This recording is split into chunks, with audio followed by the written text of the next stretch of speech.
আমি আপনাদেরকে বলবো আমার নতুন স্লোগান হচ্ছে আজাদি আজাদি। আমি বলবো বাংলাদেশ কি চায়, আপনারা সবাই মিলে বলবেন আজাদি। আমি বলবো আমি কি চাই, আপনারা সবাই বলবেন আজাদি। আমি বলবো জনতা কি চায়, আপনারা সবাই বলবেন আজাদি। আমি বলবো হাদি কি চায়, আপনারা সবাই বলবেন আজাদি। এটা আমাদের নতুন স্লোগান।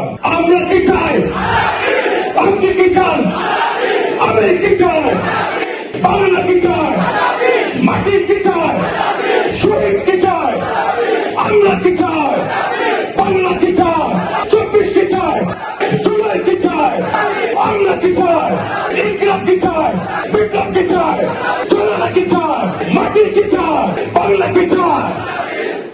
সবাইকে ধন্যবাদ। এইবার আমরা একটু